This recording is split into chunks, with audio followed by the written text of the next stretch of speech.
Donc on va commencer par le logiciel Archosature, donc qui est le logiciel de descente de charge sur lequel on va modéliser une petite structure. Et on va faire un calcul au vent et à la neige pour changer, puisque dans 2 semaines, il y aura un webinaire sur le calcul sismique. Donc on va éviter de le refaire aujourd'hui. Donc Archosature, je vais commencer donc par afficher la grille. Donc je peux importer un DXF pour partir d'un DXF ou je peux partir de rien. Donc ici dans la barre d'outils modélisation, j'ai mes éléments structurels, donc par exemple un poteau. Un poteau de matériaux béton. Alors le matériau, il se change dans le menu hypothèse matériaux.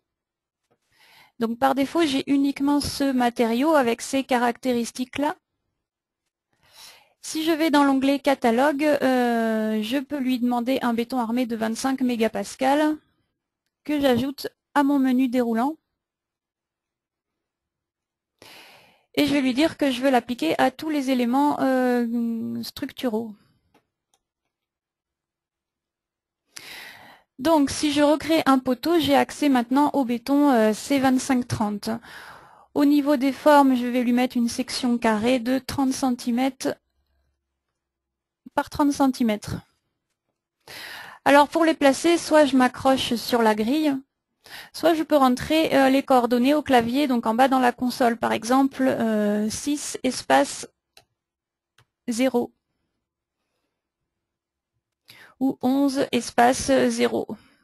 Donc ou bien j'utilise la grille ou bien j'utilise le clavier.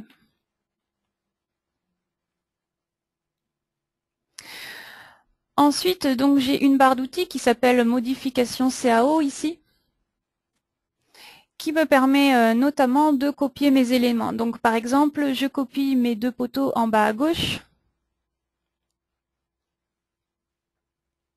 Donc je vais les copier en translation suivant un vecteur DY de 5 mètres et je vais les copier 3 fois.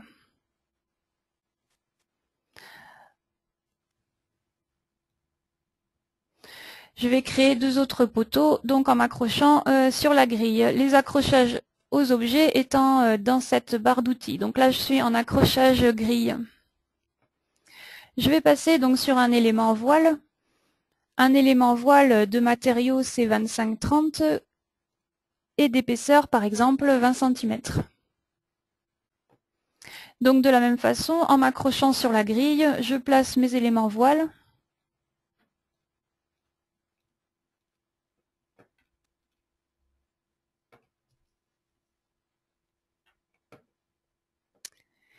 Je vais ensuite créer les poutres.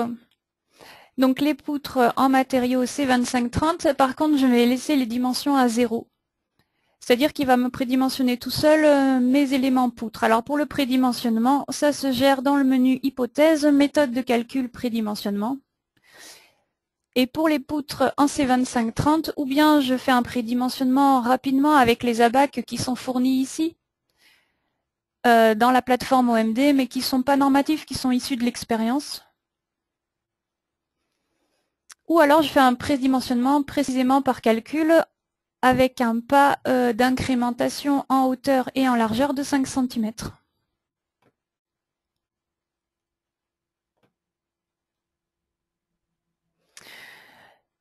Donc pour avoir des poutres continues, je trace mes poutres en m'accrochant sur les extrémités des éléments.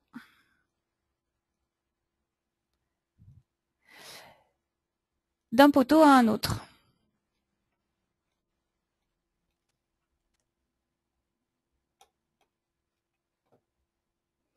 Ensuite, je vais créer une poutre donc en utilisant l'accrochage milieu et puis l'accrochage relatif. Donc le relatif, j'ai donné des coordonnées par rapport à ce point-là, c'est-à-dire un dx et un dy, donc par exemple 7 espace 0. Je peux sélectionner ma poutre et puis la copier en translation, donc par exemple suivant un vecteur -6 en dy.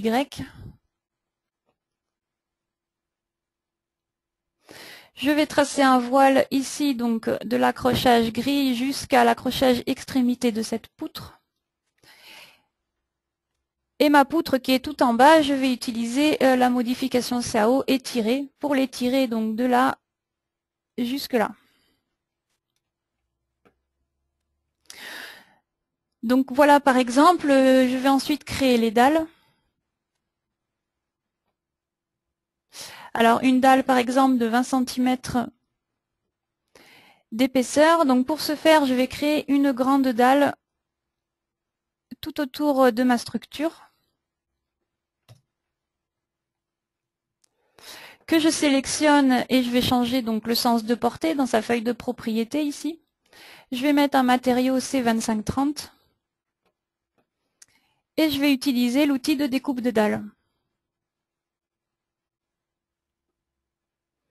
Voilà, donc la grande dalle a été découpée suivant les porteurs de ma structure. Donc je peux supprimer la grande dalle qui m'a servi à faire le contour.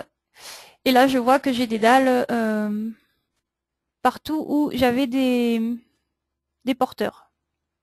Donc je vais supprimer ma grande dalle d'ascenseur.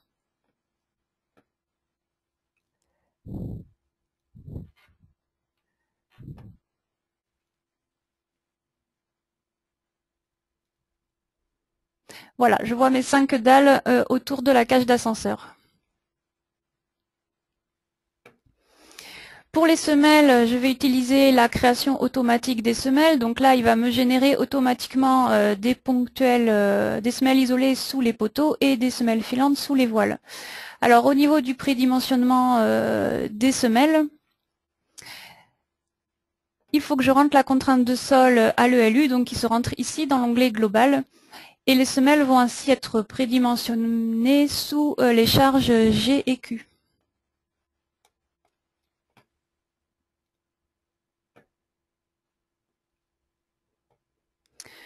Donc je peux ensuite créer un étage au-dessus, donc dupliquer l'étage au-dessus.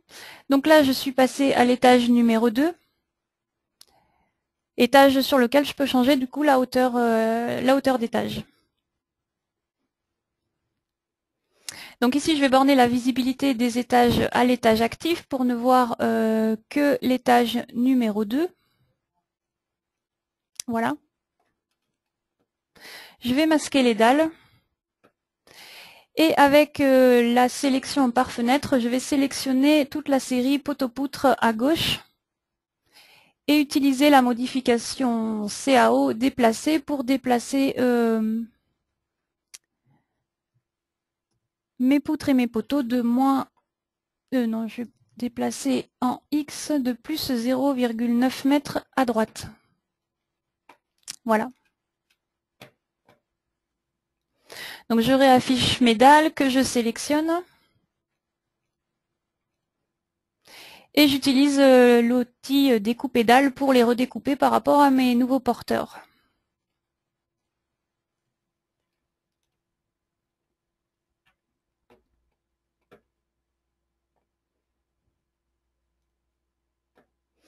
Je peux éventuellement ajouter une poutre voile donc entre ces deux poteaux. Donc je vais utiliser l'accrochage poteau de là à là. Et je vais supprimer mes poteaux.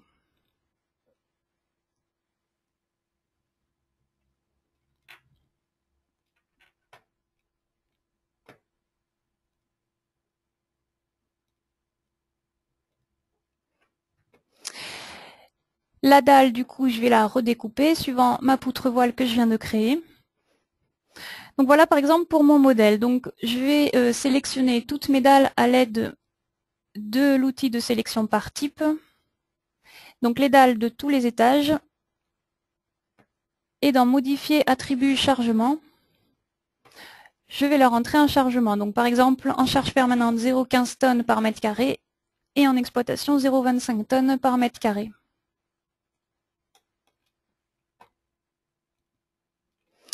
Voilà ma structure finale.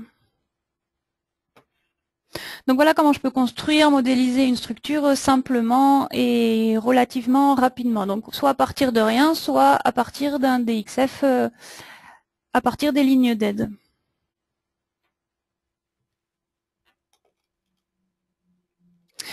Donc je vais ajouter des charges de neige et de vent. Alors pour ça, c'est dans le menu hypothèse neige et vent.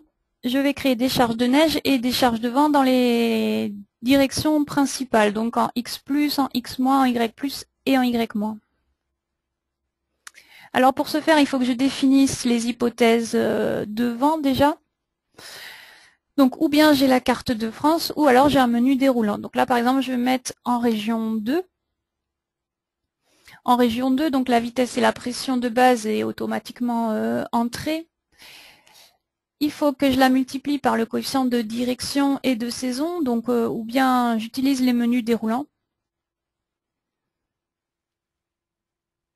Donc par défaut, là, on est sur des coefficients de sécurité, donc les coefficients 1. Mais je peux entrer un autre coefficient ou autre, et c'est moi qui définis, l'utilisateur qui définit lui-même le coefficient de saison et de direction. Ensuite, il faut que je multiplie par les coefficients de rugosité et orographique. Donc le coefficient de rugosité, il dépend notamment de la catégorie de terrain. Donc ça va de 0, donc les grandes étendues, la mer, les zones côtières, ou alors jusqu'en zone 4 où on est vraiment en zone très rurale, en ville ou en forêt très dense. Donc je vais mettre par exemple en moyenne en 3A, donc campagne avec des haies. Le coefficient orographique, donc normalement je suis censé le calculer en fonction de l'altitude au nord, au sud, à l'est et à l'ouest de ma structure. Là je vais laisser le coefficient sécuritaire à 1. Et le coefficient de turbulence qui dépend du cas 1 ou 2 d'orographie. Donc en général, dans le cas le plus courant, on est dans le cas numéro 1, donc je le laisse comme il était d'ailleurs par défaut. Et je peux rentrer éventuellement la hauteur de la construction. Donc la hauteur de la construction, c'est pas la hauteur de ma structure puisque le logiciel l'a déjà, c'est vraiment si je suis sur une petite colline ou sur pilotis, si je suis surélevé. Pour la neige, donc je vais rentrer pareil, la région de neige, donc, par exemple en région A2, l'altitude d'implantation, par exemple 150 mètres, le coefficient d'exposition, donc là, qui est fonction de... Ça dépend de la toiture, si elle est abritée ou pas, donc s'il y a un déplacement possible de la neige par le vent. Donc on va supposer que non, qu'elle n'est pas abritée, donc on garde le coefficient de 1. Et le coefficient thermique, donc qui traduit la possibilité de la neige à fondre lorsqu'elle est sur une toiture non ou mal isolée. Donc sauf spécification particulière, on prend CT égale 1. Alors il y a l'annexe nationale française qui dit que les régions A1, C1 et E sont à considérer sans neige exceptionnelle et sans accumulation exceptionnelle. Et toutes les autres régions sont à considérer avec chute exceptionnelle. Donc il ne faut pas oublier de cocher la case dans le cas où je suis en région A2 par exemple.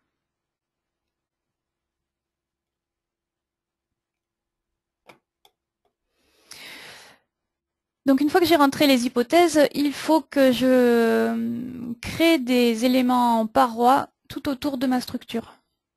Donc les éléments en paroi sont des éléments fictifs, il n'y a pas de matériaux, il n'y a pas de propriétés mécaniques. Elles vont juste servir à reprendre les efforts de vent et à les répartir sur les éléments structuraux. Donc même si on a une ouverture, il faut que je ferme mon bâtiment de parois.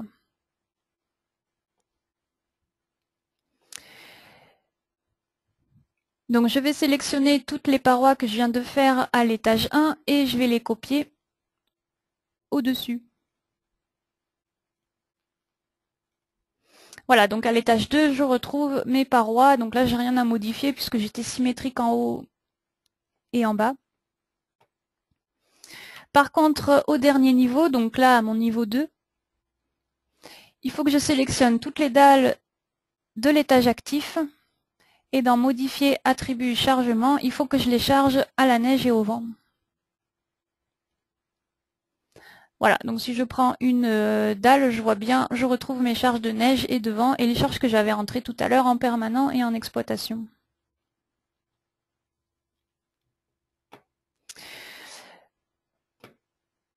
Alors, au niveau des parois,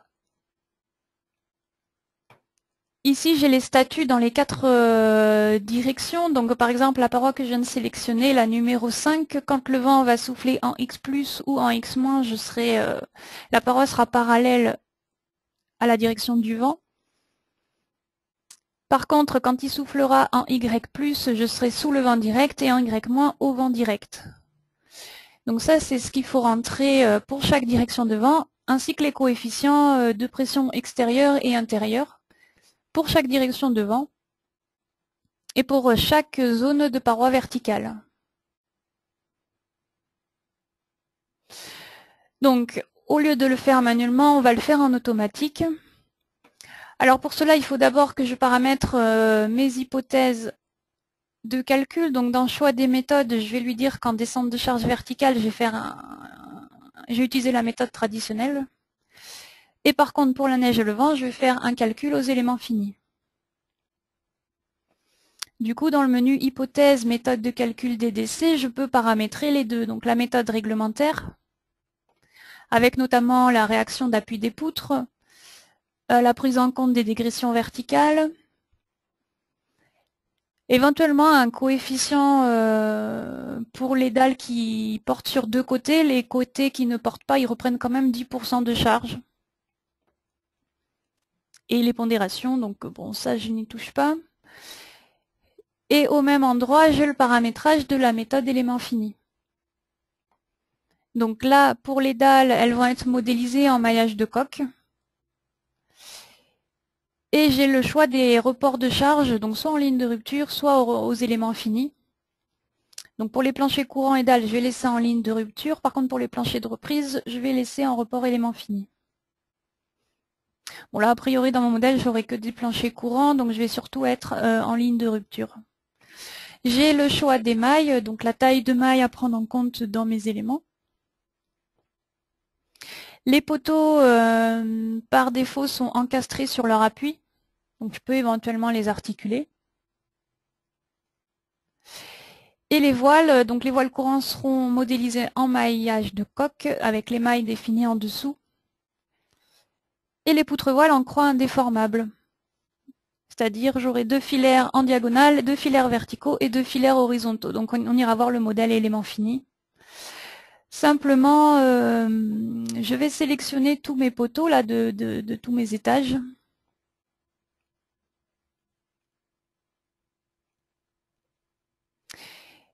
Et dans modifier attribut statut, je vais lui dire que je veux des articulations en tête et en pied de poteaux. Pour éviter qu'il reprenne des efforts de vent, parce que je voudrais que les efforts aillent plutôt soient repris par les voiles.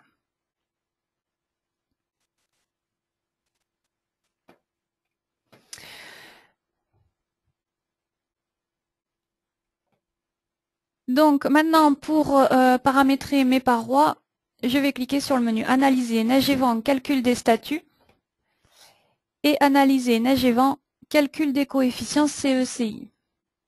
Donc maintenant, si je reprends la paroi que je regardais tout à l'heure, la 5, donc j'ai bien en X un statut parallèle au vent, et en Y plus ou moins, donc sous le vent direct ou au vent direct, avec les coefficients donc, de pression qui sont rentrés pour toutes les directions de vent.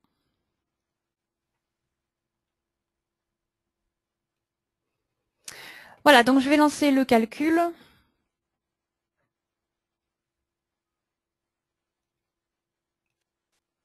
Donc le calcul en méthode traditionnelle pour la descente de charge verticale, donc les charges permanentes et d'exploitation. Et aux éléments finis pour la neige et le vent.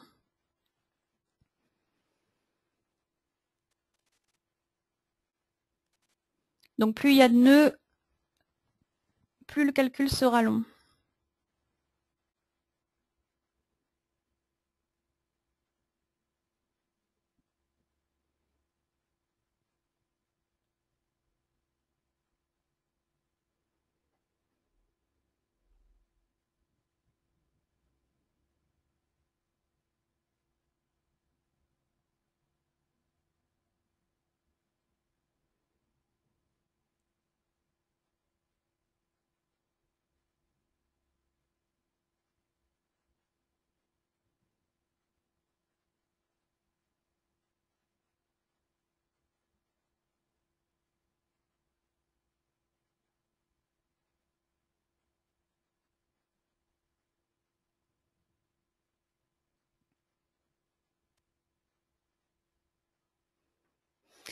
Voilà, donc là il a terminé. J'ai un pourcentage ici pour la méthode traditionnelle. C'est le rapport donc entre les charges que j'ai entrées et le poids propre sur les résultats de la descente de charge. Donc on doit être proche de 100%. Sinon c'est qu'il y a des charges qui ne sont pas descendues.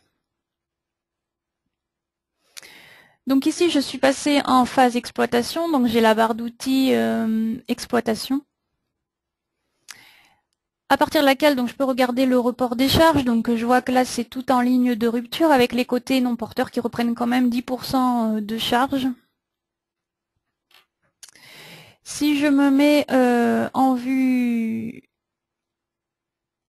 3D, j'ai ici une icône pour montrer les liaisons. Donc ça permet de voir comment se diffusent les efforts. Donc là par exemple sur cette poutre, je vois que les efforts sont repris d'un côté par une poutre et de l'autre côté par le voile avec son angle de diffusion.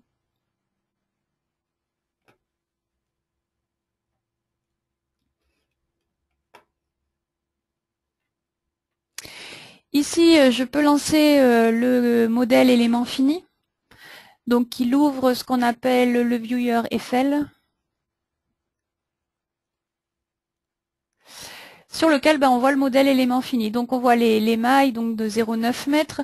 Ici, je peux voir ma poutre voile, donc avec la modélisation en croix indéformable. Et mes poteaux donc, qui sont modélisés par un simple filaire avec un nœud à chaque extrémité. Donc là, je peux visualiser les déplacements, par exemple, suivant le cas de vent X+, donc le cas enveloppe en surpression ou dépression, vraiment le cas de charge enveloppe en X+, et là, bon, j'ai des déplacements tout petits.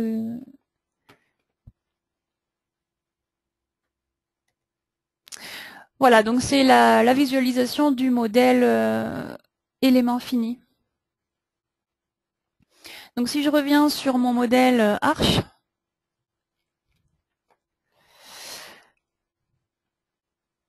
donc je vois qu'il m'a prédimensionné mes poutres qui étaient que j'avais laissées sans section. Et j'ai donc que je peux visualiser ma descente de charge. Donc par exemple sur les poteaux. Donc sur les poteaux, j'ai une valeur G, une valeur d'exploitation et mes 4 cas de vent et mes 2 cas de neige. Donc à chaque fois, j'ai 6 valeurs qui correspondent à la légende qui est en bas à droite.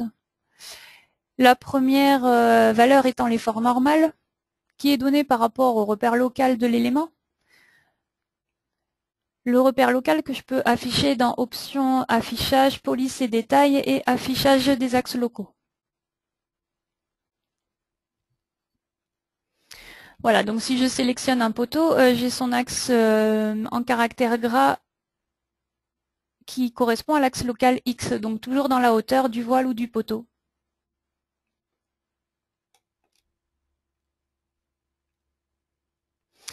Ensuite, donc j'ai les efforts tranchants T, Y, T, Z, et puis les 3 moments autour des axes locaux X, Y et Z.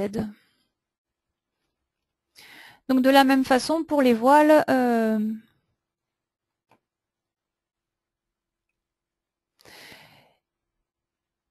je peux visualiser le même type de résultat. Donc là, j'ai uniquement 3 valeurs qui correspondent à cette légende. Donc l'effort normal suivant l'axe local X, l'effort enchanté Y et puis le moment autour de l'axe local Z. Donc là, on note que pour G et Q, j'ai un slash et une autre valeur parce que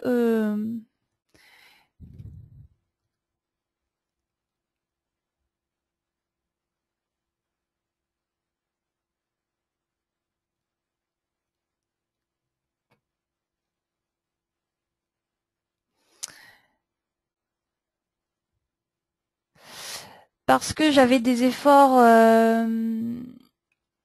voilà, que j'avais des efforts sur ce voile en G et Q qui n'étaient pas uniformément répartis.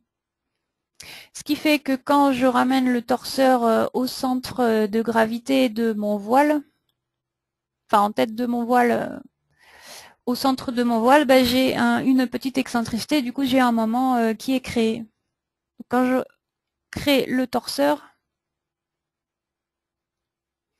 j'ai donc une petite excentricité et un moment en G et en Q qui a été généré du fait de ramener les efforts au torseur.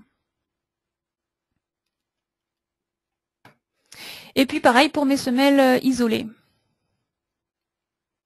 Donc si je prends maintenant un élément, donc par exemple une poutre et que je l'exporte vers le module de ferraillage, donc j'arrive directement sur le plan de ferraillage. Donc j'ai mes 4 travées là qui ont été exportées.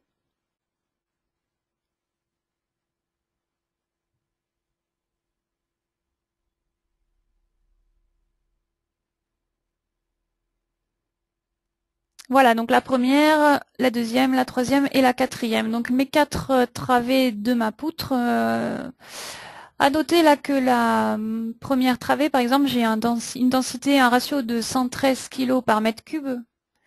Ce ratio, il est donné uniquement pour la retombée de la poutre. Donc pour l'avoir sur la totalité de la poutre, il ne faut pas oublier de venir dans Outils métrés et cocher la case prise en compte de la hauteur totale. Je vois que j'ai une ampoule rouge là en bas à droite. Effectivement, j'ai des erreurs. Oui, alors c'est plutôt des avertissements. J'ai un A pour avertissement dont, attention, vous avez activé le calcul des armatures transversales selon la longueur élémentaire Z cotangente θ. Donc on va revenir dessus. Pour cela, je vais revenir en phase saisie. Donc là, en saisie, je vois mes 4 travées. Avec mon chargement G et Q, je vois que j'ai une ponctuelle ici qui correspond à mon poteau de l'étage supérieur qui tombe sur la poutre. Et les triangles jaunes symbolisent donc les sollicitations internes qui ont été ramenées pour la neige et le vent. Donc effectivement, si je prends le vent, je vois l'effort normal, le moment fléchissant, l'effort tranchant et le moment de torsion qui ont été ramenés, donc issus du calcul élément fini. Je retrouve ces cas de charge donc dans le menu hypothèse cas de charge. Donc je retrouve mes 8 cas de charge. C'est d'ailleurs ici pour les cas d'exploitation que je vais définir la catégorie d'exploitation pour les coefficients psi en vue des pondérations pour les combinaisons. Les combinaisons que je retrouve dans le menu hypothèse combinaison. J'ai aussi le menu hypothèse béton armé, donc dans lequel je vais paramétrer tout ce qui est béton armé. Donc la résistance à la compression du béton, la classe de ductilité, bon, la masse volumique, la classe d'exposition pour l'enrobage et l'ouverture de fissures, la loi de comportement de l'acier, le fluage, enfin tout ce qui est vraiment béton armé. L'enrobage qui se gère dans le menu hypothèse conditions caractéristiques. Donc là, j'ai un enrobage de 2,5 cm par défaut.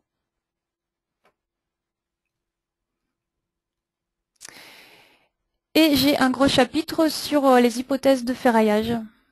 Donc pour tous les types d'acier. Et dans l'onglet transversal, je retrouve le calcul suivant la longueur élémentaire Z cotangente θ et l'article à l'eurocode dont il fait référence. Donc ça, c'est pas possible dans le cas où j'ai des charges ponctuelles. C'est possible que quand j'ai un chargement uniformément réparti sur toutes mes travées. Donc je vais décocher la case et puis relancer le calcul.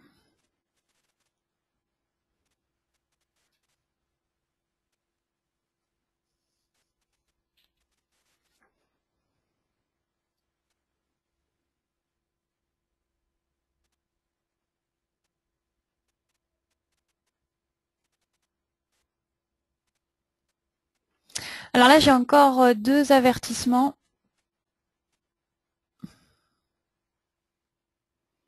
Voilà, les 2 que j'avais tout à l'heure. Par contre, le troisième donc est enlevé. Donc là, j'en ai un sur la section d'acier qui est insuffisante. Donc à x égale 0,43 pour ma première travée. Et puis j'ai une vérification à faire supplémentaire, bon, suivant l'article donc qui est défini juste en dessous. Donc les résultats, je les ai dans le menu affichage. Par exemple, ferraillage longitudinal. Pour ma première travée, donc je vois effectivement que le ferraillage, la courbe de ferraillage réel est juste en dessous de la courbe de ferraillage théorique. Bon. J'ai les résultats, donc le calcul de la flèche, le calcul des contraintes avec l'ouverture des fissures, la vérification aux appuis, les réactions d'appui. Et donc le plan interactif sur lequel j'arrive directement lorsque je lance l'export depuis Archosature. Et je note là que le ratio qui était à 113 kg par mètre cube est passé à 96.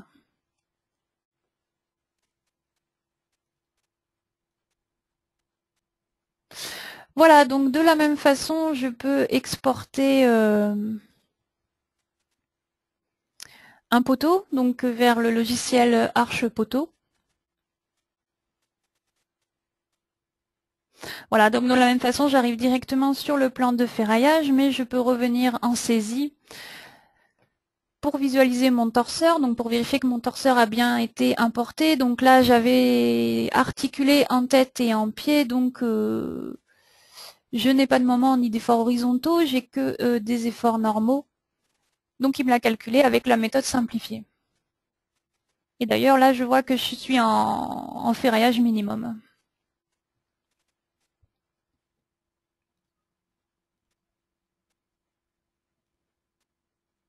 Donc de la même façon, je peux exporter une semelle isolée, donc appel du module de ferraillage. Donc là, on arrive également sur le plan de ferraillage. Mais je peux revenir en saisie pour vérifier donc mon torseur de charge qui a bien été ramené. Et dans le menu hypothèse calcul, Eurocode 7, je peux vérifier que ma contrainte a également été ramenée. Ma contrainte de sol à l'ELU de 0,3 mégapascal. Je peux demander la vérification au renversement et au soulèvement, qui ne sont pas effectués par défaut, et relancer un calcul. Donc là, je n'ai pas d'erreur, donc la contrainte de sol est inférieure à la contrainte limite. Je n'ai pas de glissement, pas de renversement, et la semelle est comprimée à 100%, donc voilà, et donc mon plan interactif.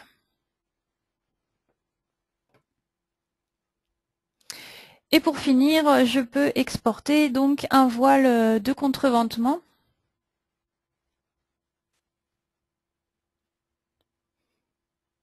Vers archevoile de contreventement. Donc de la même façon, j'arrive sur le plan de ferraillage. Mais si je reviens en saisie, donc j'ai mon torseur qui est importé en pied de voile. D'ailleurs, je peux l'afficher dans Archosature en tête ou en pied de voile.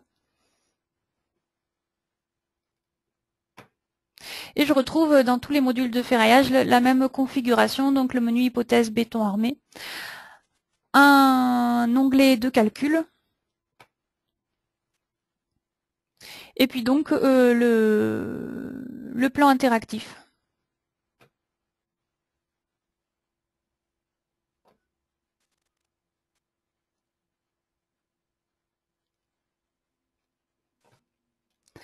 Et bien sûr, j'ai le viewer 3D pour visualiser ma structure définitive.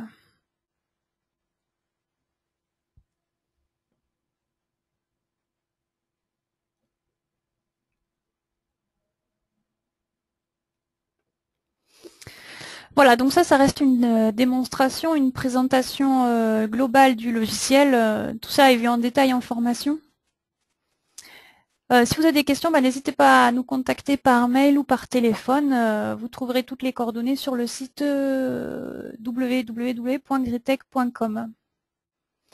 Voilà, je vous remercie de votre attention et puis je vous souhaite une bonne journée.